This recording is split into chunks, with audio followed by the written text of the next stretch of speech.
So happy to take over to this session. And we're going to be hearing from a few of our Ashoka Fellows. My name is Johanna Wikblom, and I am the Director of Community Engagement and Resources at Ashoka's Global Head Office here in DC. I have been with Ashoka for 10 years. I found Ashoka during my prior 10 years with McKinsey & Company, was a pro bono partner of Ashoka's, and that's how I started my changemaker journey. I'm Swedish originally, but have lived a little bit all over the world and currently located here in DC, where we have our global headquarters. I'm also an ICF accredited life and leadership coach and the mother of 2 amazing little toddler girls. And before we jump into our panel, we're going to be hearing from one of our fellows from Indonesia, Nani. And I'm going to ask Salem to share a video that she has recorded for us to hear a little bit about her journey and her impact. My name is Nani Zulminarni. I'm from Indonesia. I'm a Ashoka Fellow in 2007 for my initiative organizing women-headed family in Indonesia. My organization's name PAKA. So this is a foundation with focusing on organizing poor widows, divorced, abandoned women, single women, married women with a husband, but the husband do not perform as head of the family, who are mostly the poorest of the poor in Indonesia.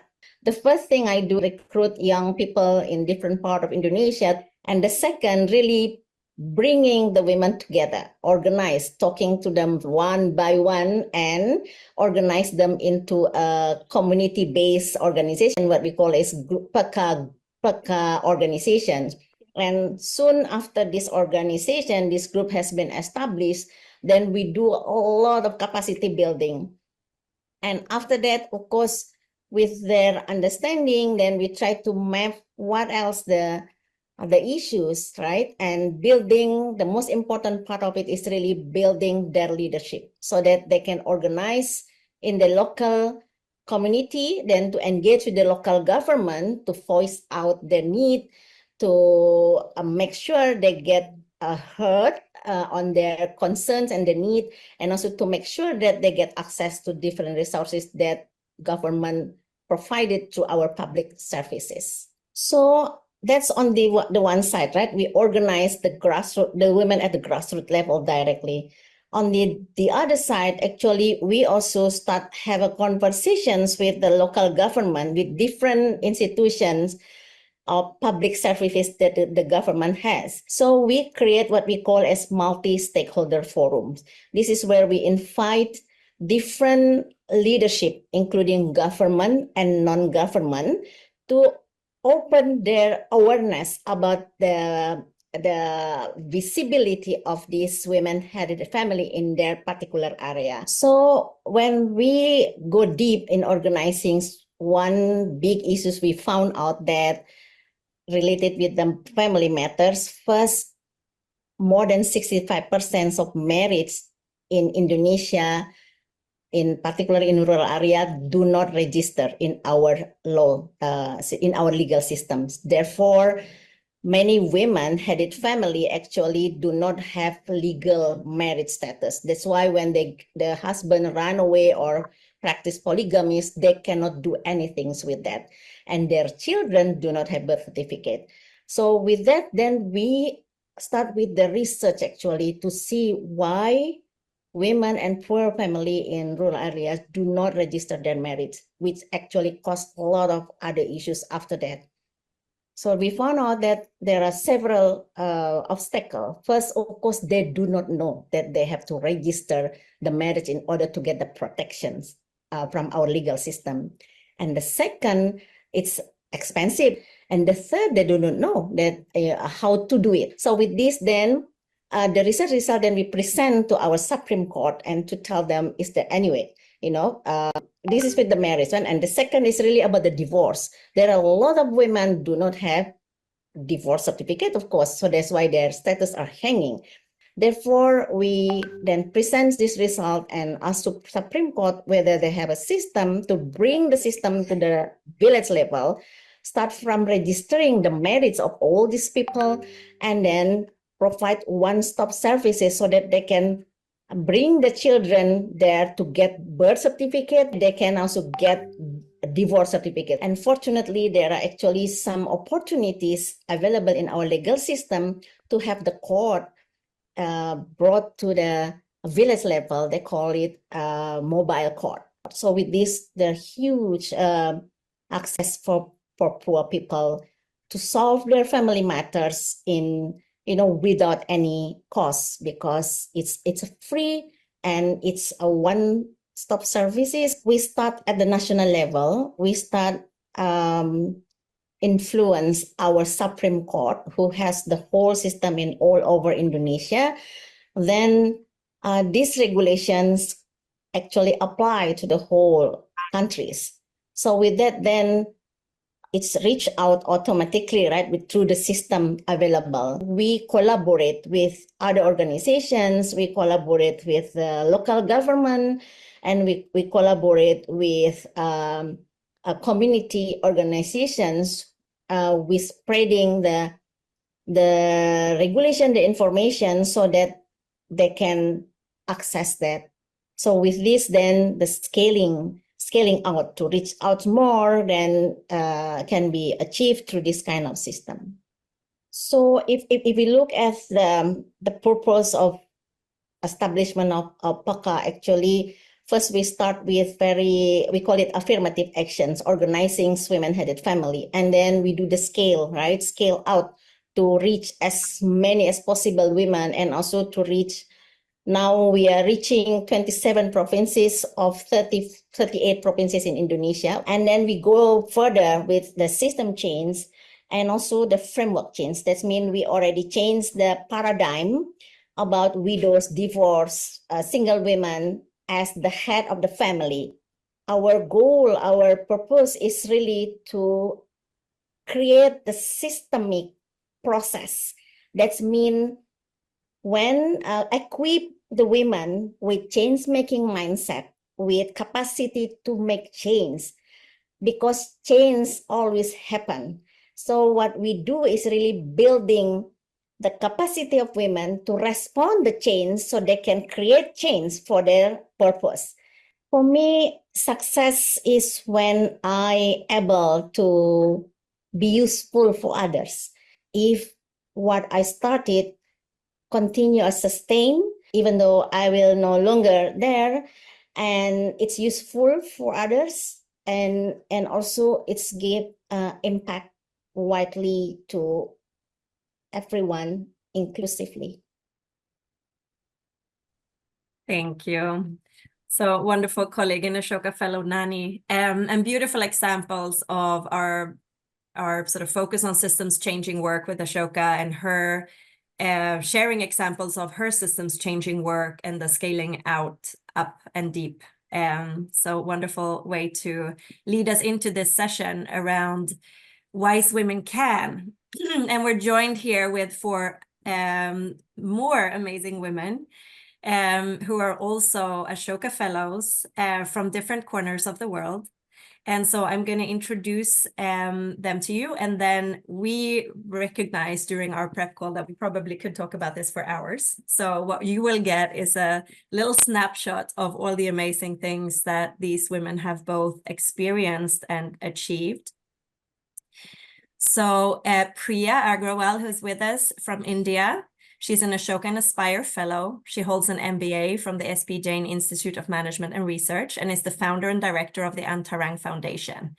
Following a career spanning over 3 decades, leading organizations in advertising, qualitative market research, and education, Priya noticed the many failures of traditional career linkage programs and the continued decline in the proportion of young adults joining India's labor force.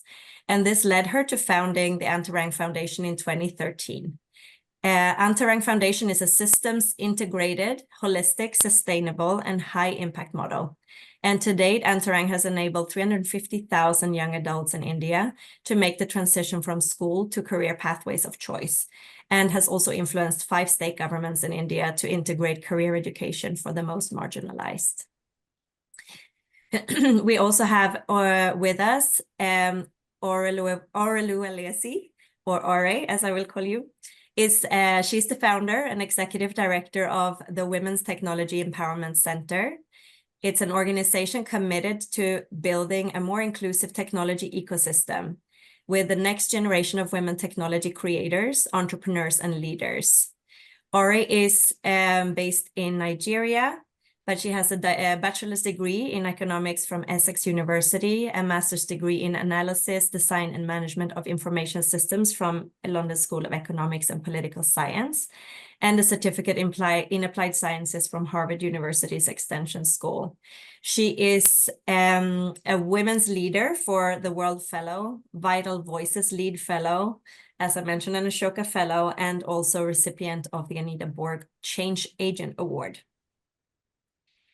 And we also have with us Vicky Colbert from Colombia, so another corner of the world. She's the founder and director of Fundación Escuela Nueva. She is a sociologist from Javeriana University in Colombia and has pursued her graduate studies in sociology of education at Stanford University in the US. She is the co-author of the worldwide renowned Escuela Nueva model and was its first national coordinator. She has pioneered, expanded, and sustained this educational innovation from many organizational spheres.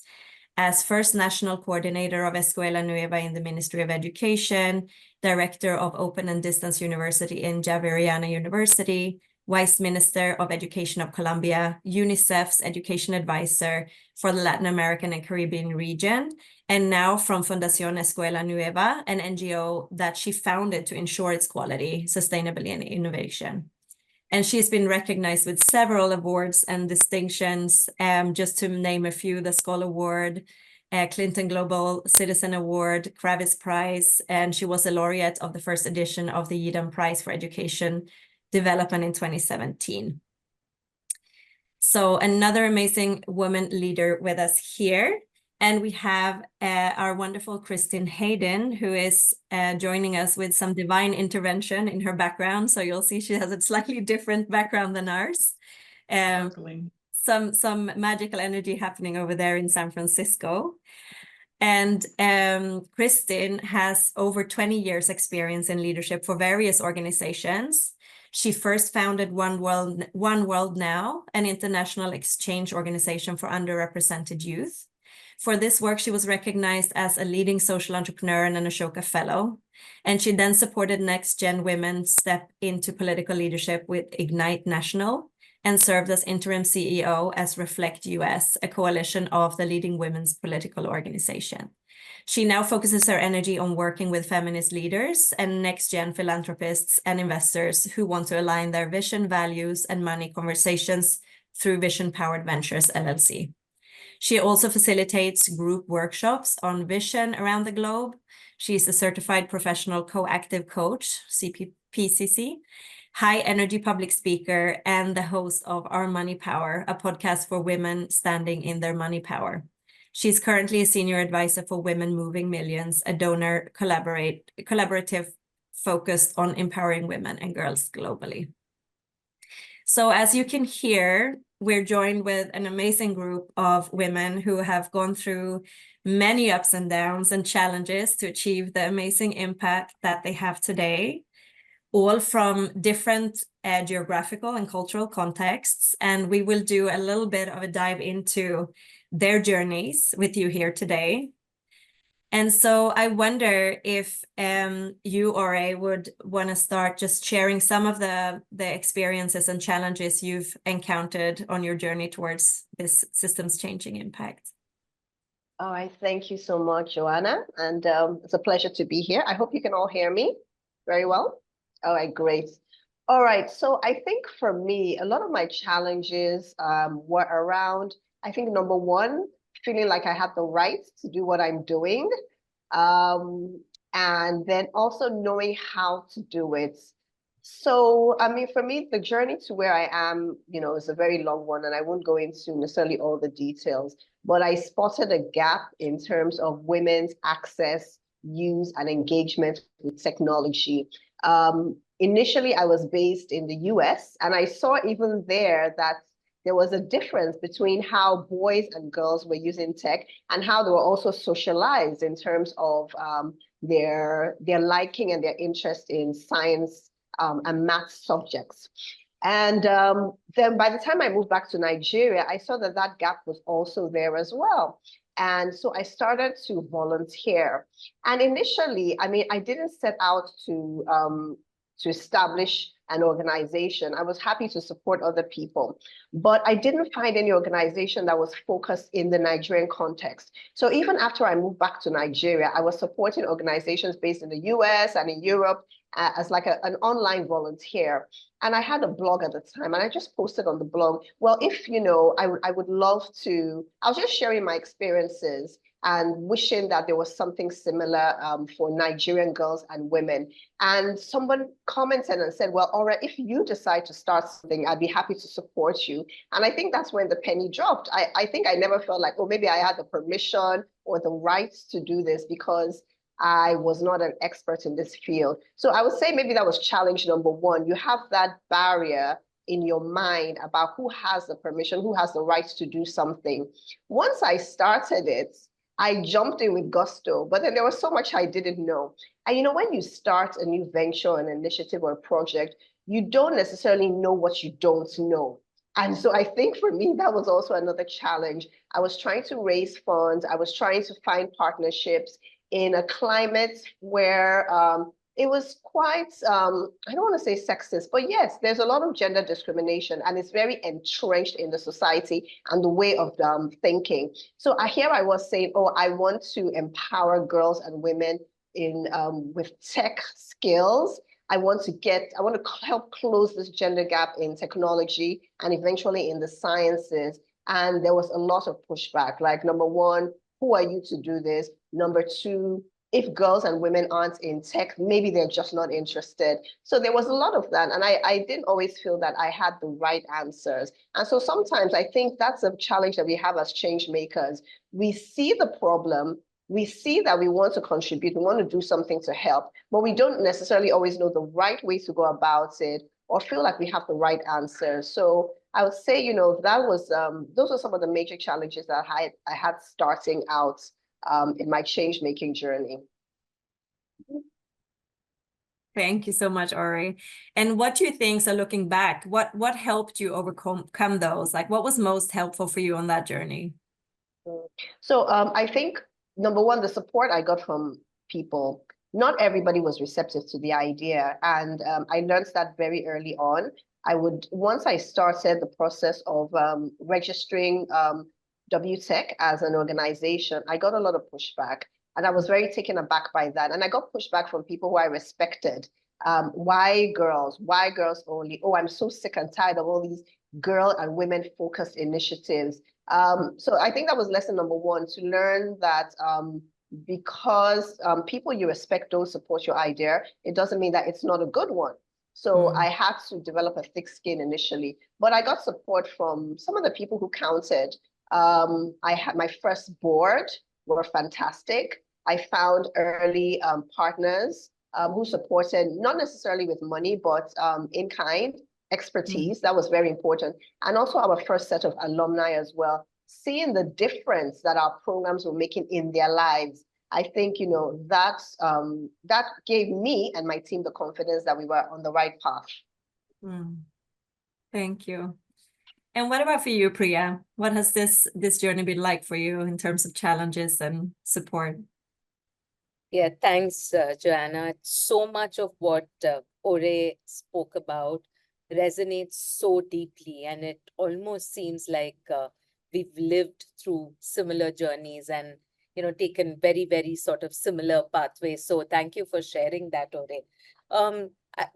I think, right from the get-go, what Ore shared, as a woman, when you're swimming against the tide. And in India, the work that I do basically challenges the sort of very well entrenched inequity that's there in our population.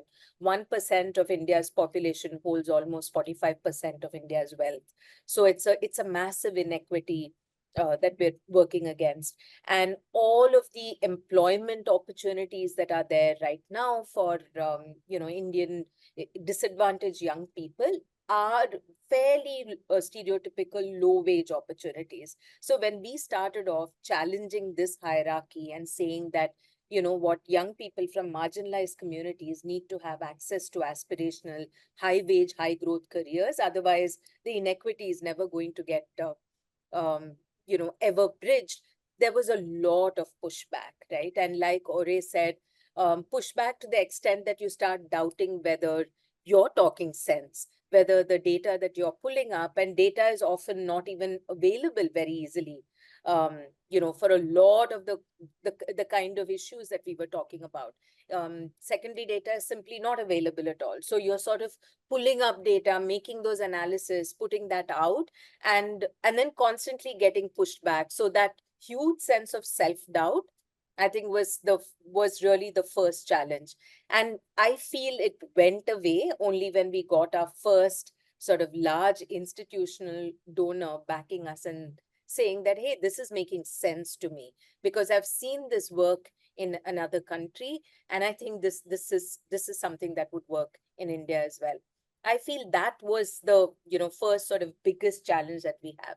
Second, because India is about scale, right? We have 230 million young people, almost half of them fairly marginalized and disadvantaged. So anything that you do needs to be able to solve this problem at scale. For a woman to be talking about a solution at that kind of scale, the first thing that we're asked about is, where's the evidence? What's your experience? How are you best placed to solve this? Why can't you just, join up with somebody who's already there? Why do you need to set up an organization? I've had all of those questions come up and very often wondered whether it would be the same if I was a man, quite honestly, right? Even though we do our homework a lot more diligently. The evidence is there. OECD had already done a lot of research. We were going in there with all of the ammunition that that was required. So I feel the second thing was really about scale. And because we were talking about solving the problem for the country at national level scale, it meant automatically working with government officials, with existing systems. Most of those are male dominated as well, right? So more in India, a lot of the top bureaucrats, for example, are men. And a lot of conversations happen all after office hours. Then as a woman, you're not part of that room. You're not part of those discussions. So that was, the second challenge. The third challenge was also access to capital, which sort of flows from that as well, right? And I think, I'm not sure, for the longest time, I doubted whether that access to capital and capital to scale out and capital to build the organization was not accessible to me because I was a woman, or because maybe there wasn't something that I was doing right. And then when I looked around, and even today in the space that we occupy, there are very few women-led organizations. There are many more women-led organizations at the community level, but there are much fewer women-led organizations at the systems level, or when you're talking about framework change. And access to capital over there is not really easy. That was the third challenge. And the fourth, setting up, everyone here in this room is no stranger to that. Setting up a social enterprise is all-consuming. It's like having, I think, 3 babies at one time and bringing them up. So it means that all of your energies is just going into work, which means that you need to rely on so many other systems around you to sort of hold up the other end of your life, which is children and family and parents and, just your social relationships itself. That was a huge challenge for sure. Mm-hmm. Thank you, Priya. And sort of looking back for you, what do you think supported you the most during all of these challenges? I mean, again, very similar to Ore, I would say 3 things. One is just like a set of amazing people that I had access to, starting from home, and where my parents stepped up. I've had friends almost co-parenting my girls when they were much younger, and I don't think my girls, for example, would have learned swimming if it weren't for friends who would drive them to swimming class and soccer class and all of those things. I think just that bit. My board has been a huge sort of voice of reason. They've pushed back, but at the same time, they've always held our back. So one of the things that I learned early on is to really cultivate a super strong, open, honest, authentic relationship with the board, almost to the extent of them being like part of the organization. Of course, there are pros and cons to that, but I feel ultimately the pros outweigh the cons there, because they're there to hold many, many flags out for you and many ends of the work for you when you really need them. Especially during COVID, that was something that we saw. The other set of folks who've really, really helped in this whole thing are donors who've been long-term donors and funders. Again, having an honest, authentic relationship with them helps a lot. I really feel that COVID in many ways was God-given in some ways, because it sort of sifted the ones who would stay for the longer term from the ones who won't, and then it sort of gave you that lens of which relationships to cultivate. The second set are just the groups and affiliations, the Ashoka set of peers as well, and other social entrepreneurs, I feel. And the third is resources that I've been lucky to latch on to at any given opportunity, whether it's been coaching, the whole well-being initiative that Ashoka shared, that was a lifesaver at the time when I needed it. So initiatives like those as well. So people, clubs, affiliations, and resources. Thank you, Priya. And Kristin, we have both you and Vicky who have an even longer perspective of change making. What has this been like for you, Kristin? And then we'll hear from Vicky as well. Just to clarify your question, what do you mean? What has it been like? The whole journey? Yeah, the journey of challenges and support. Like, what has that looked like for you? What has been the most challenging things? Again, very resonating, hearing just exactly what Priya was sharing and Ore, and it has me reflecting on the unique journey for women leaders in particular. There are a lot of synergies. In my early, I like to, because I feel that my career has spanned in many different directions, and it was hard for me to summarize in a succinct way what the journey's been like or where it's taken me. I found recently that it's been very helpful to just talk about the chapters of my journey. So in chapter 1, where I started my organization, and that's when the Ashoka Fellowship occurred, when I started that organization and expanding educational opportunities to underrepresented young people. It was also the context we were in. The tragic events of 9/11 had just happened in the U.S., and there was a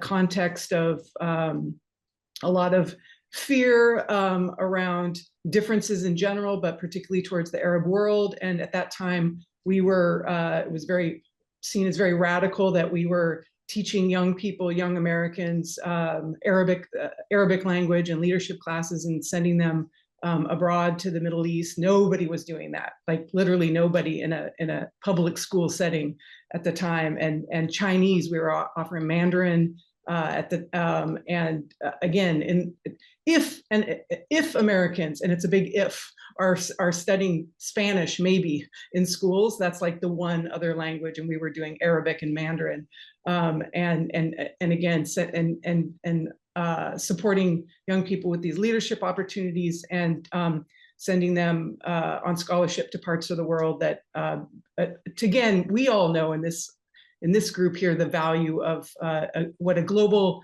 not just a global education, but a mindset, and what that does, that the world would be a better place, particularly if all of us had these transformational global experiences at a young age. And that historically had been for basically wealthy, mostly white young Americans. And we also know the US uniquely in its position of one of the major superpowers of the world, that it's a disservice to the rest of the world to have Americans have a very narrow mindset, which historically they have. And so the benefit of training more young people to have those types of global experiences. Anyway, that was chapter 1, I say, as the social entrepreneur in that space. Chapter 2, moving on to a new system, chapter 2, I was in women in politics. So really understanding our political system. I always, as in my early entrepreneurial days, I thought I didn't want to be part of a political system because I wanted to work outside of the system. And then I realized, I had my aha moment, like you can actually be a change maker inside of political systems. And I also had my aha that, when we are not represented, I know this is very obvious, but I really got it. Like if we are not sitting at the lawmakers' table, other people are making policies on our behalfs, and we're not, like, I really got it. Like so many of the things we're all fighting for and working on would just be handled if we had different policies and we had more women in particular making those decisions. So I really got that. And then I also got, like, I was like, there's a reason I didn't want to be involved in politics. It was like, it's kind of by design that women are like, I don't want to be involved in politics because we're not involved. And then other people are making these sweeping policy decisions that impact our lives, and we have nothing to say about it. So I really got that. And then now I'm in chapter 3, women and money, which is like, even bigger than political systems is our financial systems. Who controls that? Who has access to capital? Women do not. Like, we are like the least, like, and who's controlling those financial systems? Women aren't even involved. So I feel like I was like building on systems. And you asked it, like, what were the challenges? I mean, many challenges, but the through line, not just for me, but more my observation, particularly with my focus on women in these different systems. And Priya and Ora touched on this, was that interestingly, like for women in particular, and it's the way that we're socialized, I mean, so many reasons for this, but the confidence gap. Why do women not run for office? The number one biggest barrier. They're definitely prepared. Actually, research shows they make better I don't want to say better policy decisions, but better lawmakers, because they're more likely to reach across the aisle and work in collaboration. It's like they actually are better legislation, but they often don't have confidence just to run for office. They say the statistics, you have to ask a woman 10 times to run for office, where you ask a guy 1 time, do you want to, you should run for office? And he's like, yeah, it's a great idea, I should. Whereas a woman, you have to like ask her again and again and again before she like considers, am I the one to do that? Similarly, in the world that I'm in now around, in our financial systems, is that women, and I'm working now with very wealthy women to encourage them, 1, to have agency around their money power, and 2, to move their power. Less than 2% of philanthropic dollars go to women and girls. Shockingly, less than 2%. And that has not changed forever. And it's so interesting that I'm going to give the highest profile example is Melinda French Gates. So interesting, women, women can do this even in their marriage. It's just, this is a very visible example of in her after her divorce, newly stepping into her money power. What did she do? Now all of her resources are focused on women and girls. And I'm seeing that trending a lot too. But before that, and she talks about this in her book, I'm just giving the Melinda example because she's so famous and we all know what we're talking about, but she's going on a similar journey it was the confidence gap. She didn't feel like she had a voice around how the money was necessarily spent or moved, or why should she have the voice?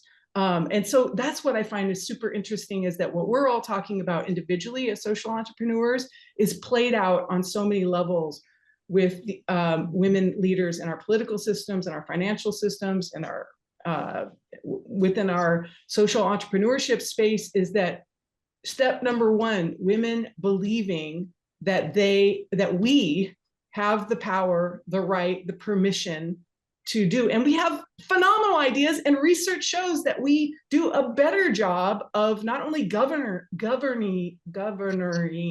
but also when we have money, research shows that women are more likely to spend more money, not just on themselves, but on their families, on their communities. So the money gets spread and uplifts the entire community. If women had more access to that, we would all benefit. So anyway, I'm going to take a pause. Thank you, Kristin. And sort of bringing it back to your personal experience, what and who supported you during these 20 plus years? Well, that's an interesting question. It's not that I felt unsupported, but I would say that at each stage, I often felt a bit like I was blazing my own path. I felt like I didn't have I often didn't see particular role models that looked like me. So I will say that I still, and I continue to feel that. I think that the Ashoka Fellowship was incredible. As Priya said, I really felt seen. Because I felt like I had a lot of innovative ideas that people didn't really understand or kind of understand how I was thinking about it. And I felt very seen with the Ashoka Fellowship. And also, Priya, as you mentioned, I was also one of the original fellows, part of the Wellbeing Project that Ashoka started. And that was when I was transitioning to another chapter. That was just game changing. For me, again, I felt I had never been cared for. Women, we know we're always caring for other people. And what was so game changing for me was like, I felt cared for. and I hadn't even, I just don't think I'd experienced that before. So Ashoka's played a major role in that. And I'm super grateful for that. And I wish that for others as well. Thank you. Thanks, Kristin. And Vicky, you've also had many years of experience and ups and downs, as we shared in the prep call. What have been some key challenges and moments of support for you? Well, first of all, I also have to say I have, like Kristin said, several chapters. One is the Escuela Nueva chapter, one is my personal chapter. So let me start first. Well, a little bit about Escuela Nueva is just that it's one of the longest bottom-up innovations of the developing world that's still being sustained. I've been holding the baby from all the different spheres. Government spheres, international spheres, and then the NGO we created just to continue moving on. So let's say from Escuela Nueva, which is nothing new in the philosophy of education, but we managed to, and this is a quote from somebody I heard in Ashoka, we managed to transform complexity into very simple, manageable action of good child-centered, active, participatory, and cooperative learning. But one of the things we've also always been doing is measuring self-esteem. And let me talk about self-esteem, because this is crucial. Now, let me talk about my personal part. So I won't, because I can talk about Escuela Nueva for ages. First of all, my mother was a widow. My mother was a widow, and she was a wonderful educator. She was, she went to study to the United States 80 years ago, which Latin American woman would do that? So she was really a change maker, and she was my role model. As a wonderful teacher and as a widow. But I had the support of a tremendous family environment, because still in developing countries, we have a family network and support system. So my aunts and my uncles and they all supported me, and because my mother was a widow. So I think one of the strongest things when I started, I had the opportunity to go to a good school and a good private school, and then here I had this feeling of, I want to see how children in the remote, poor areas of Colombia are learning. So here, I want to highlight the empathy dimension that Ashoka talks about so much. The first thing was that. So when I went into the schools and I never saw smiles in children, I always received little stars and positive things from my teachers. And I saw children were not having that. So I said, as my background in sociology, or you make a revolution or you make a silent revolution, which is quality education. Without quality basic education, no equality can be achieved. And Latin America is one of the most unequal continents of the world. So one of the things I started was precisely, I said, all these principles are not new in the philosophy of education, but let's transform all this complexity into simple, manageable action. And we started something that's still being sustained and that has inspired many educational reforms worldwide, showing that, yes, it can be done. But then when you start, working in different fields, I ended up being Vice Minister of Education in Colombia. But once you step up, and then you realize, oh my God, then you have to step down. So I took the courage to create an NGO because I said, not international organizations, not governments. You need the role of civil society and public-private partnerships, because I learned that you have to work with governments to have impact and coverage, but you need public-private partnerships and the role of civil society for two key words: quality and sustainability. So when I left the Vice Ministry, I said, never mind, I won't join the United Nations again. I won't get a United Nations pension, whatever that.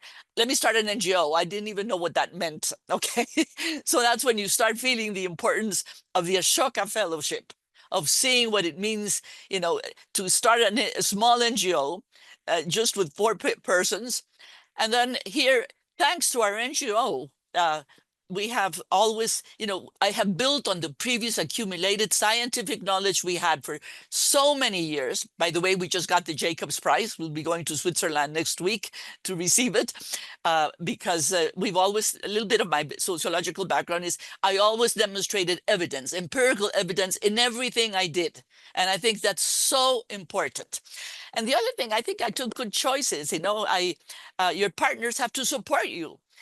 So I've had a wonderful support. I've been lucky in relation to that, because you need a personal support family system around you, whatever type of family it is.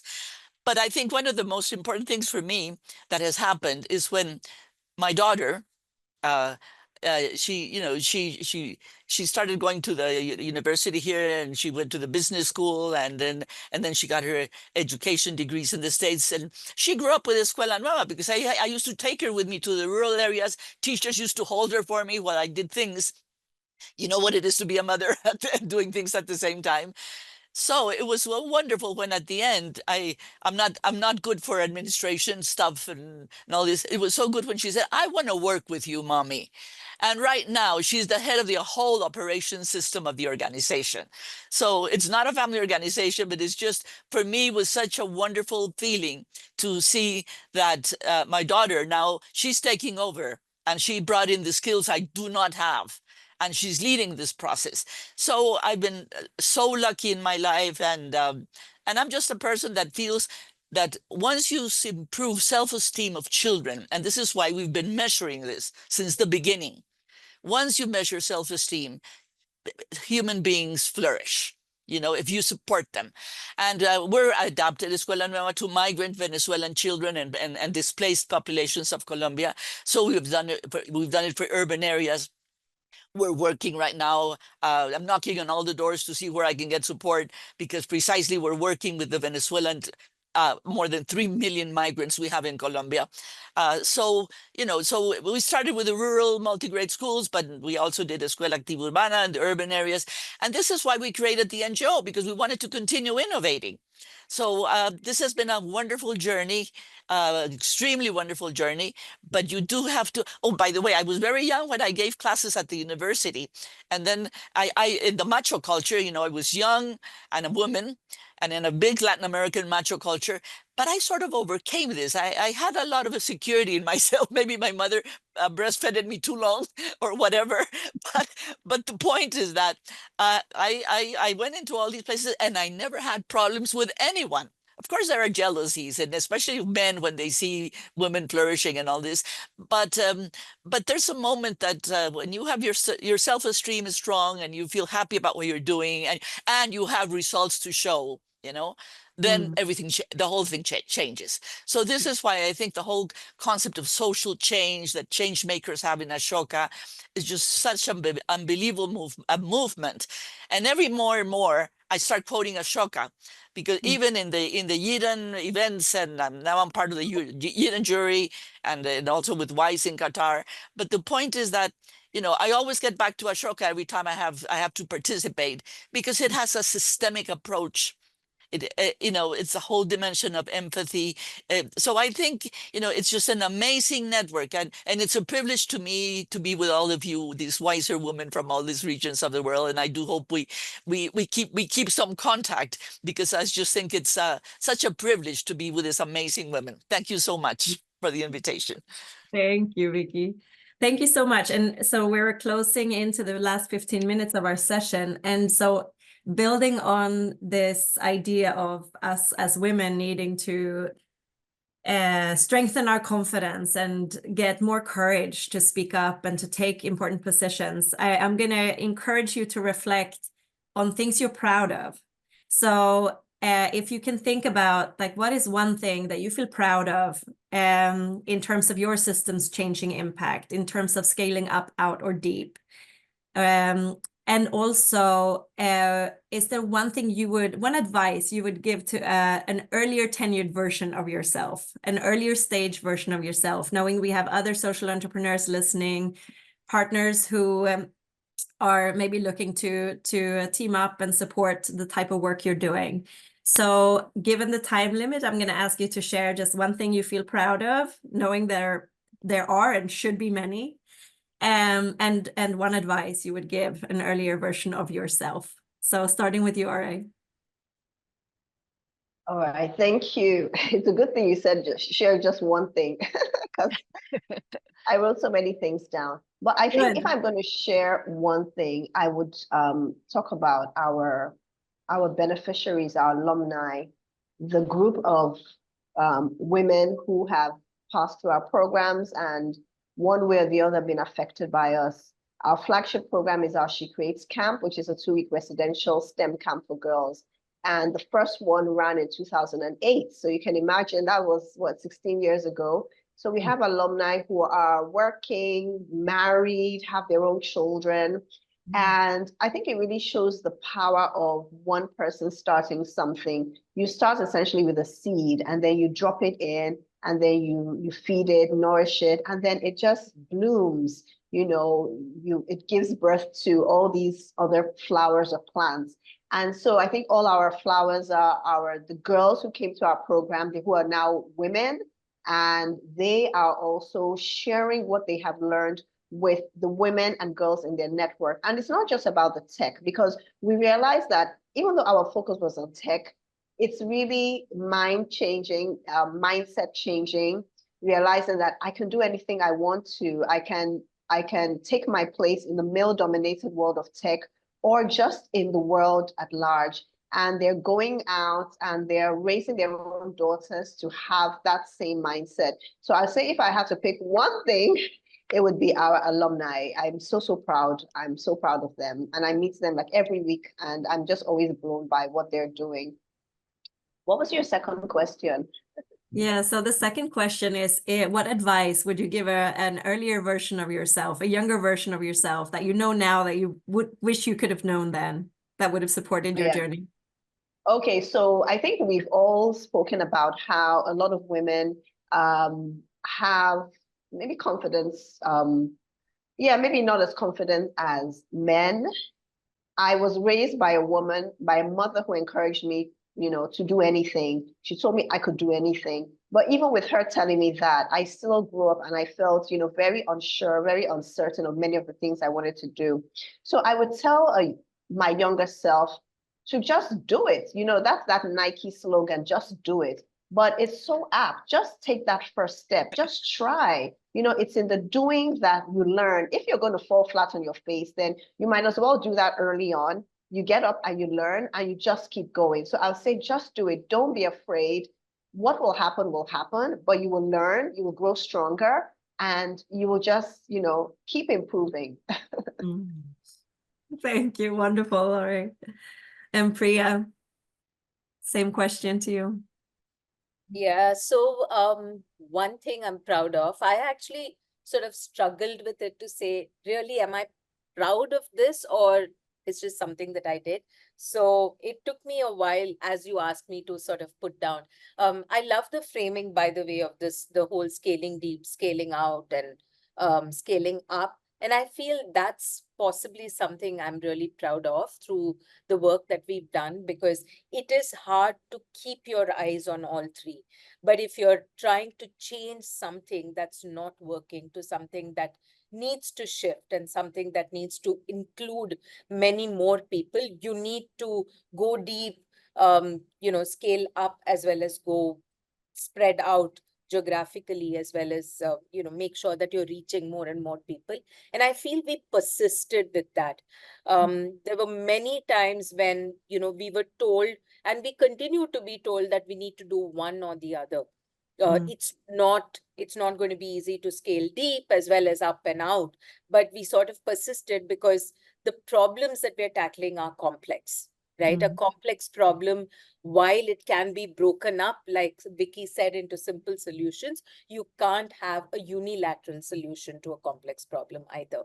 So, and I feel that's something we've been really proud of persisting with, making sure that we're there, all three.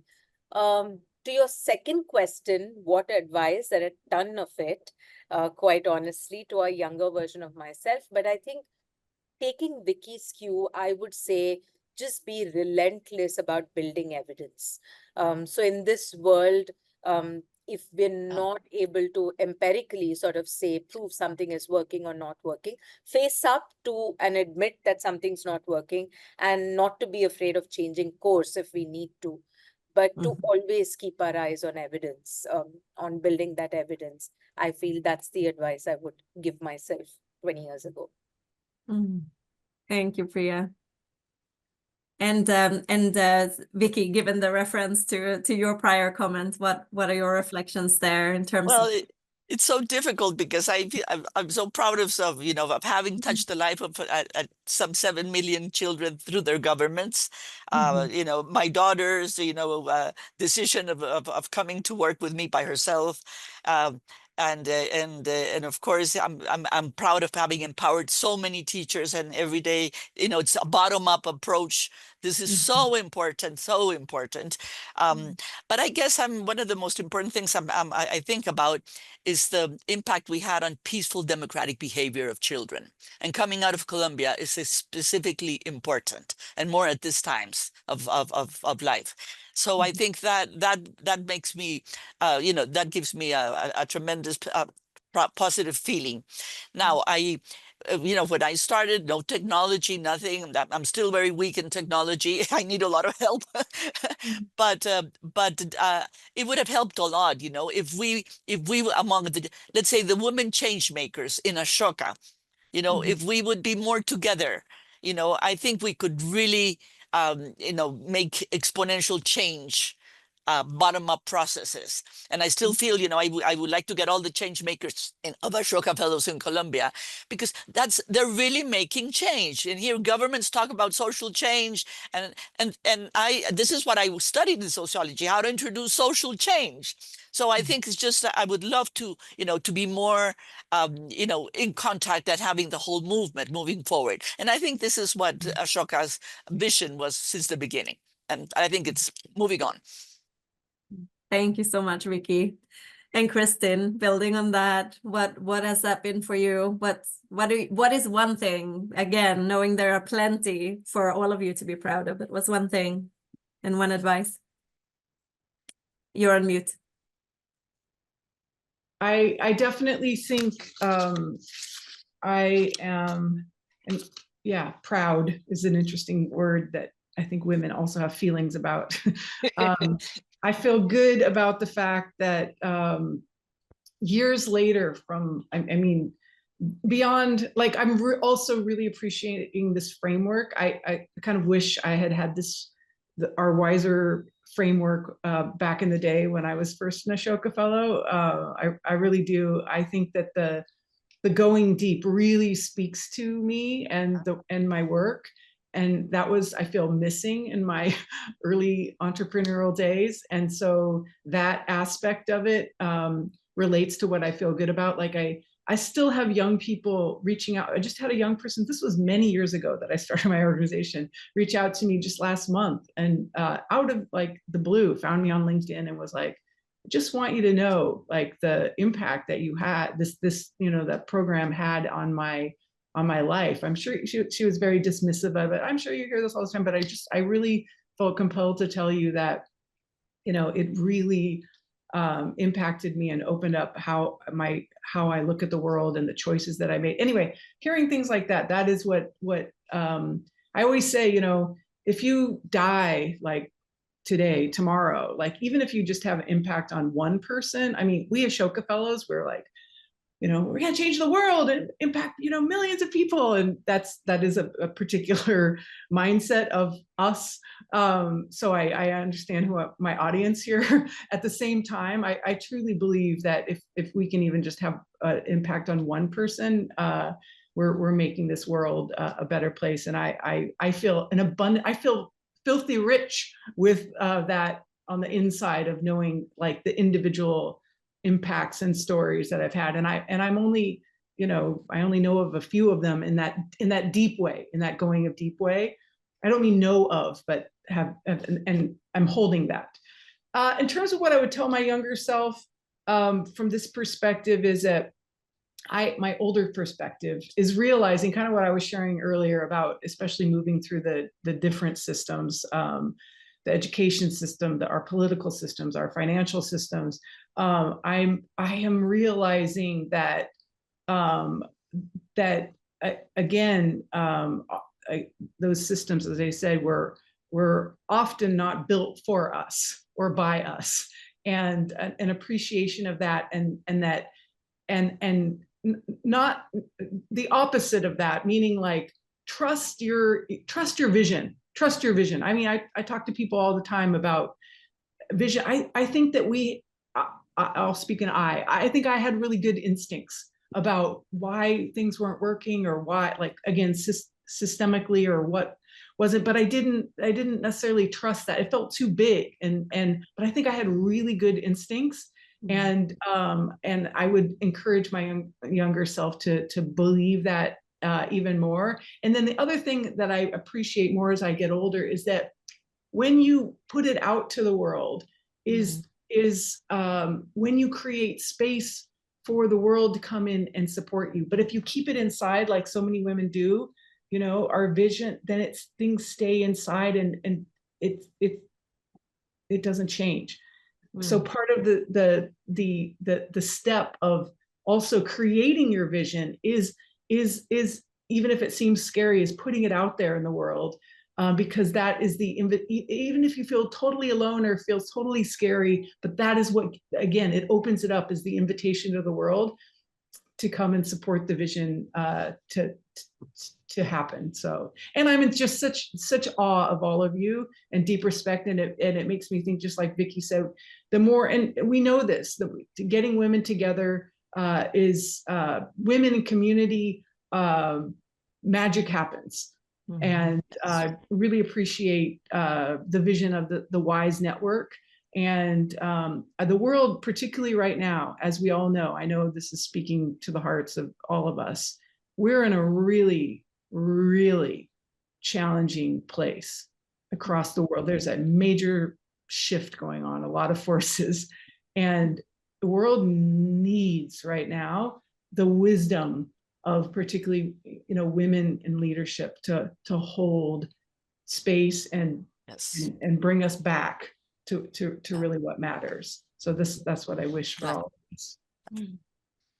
Thank you so much. Yes, couldn't agree more. So a call for action, a call for connection and community, I think is something that feels beautiful to end this session on. And I just want to thank you all. And it's been such a privilege to connect with you all through these two conversations we've had, and I look forward to many more. And we'll send Priya off into Diwali. So happy Diwali over there. Thanks for joining us on the night of Diwali. Thank you. And in the US, we'll celebrate Halloween today. those of us who are into that and who are here. And I look forward to staying in touch. And thanks again for taking this time with us.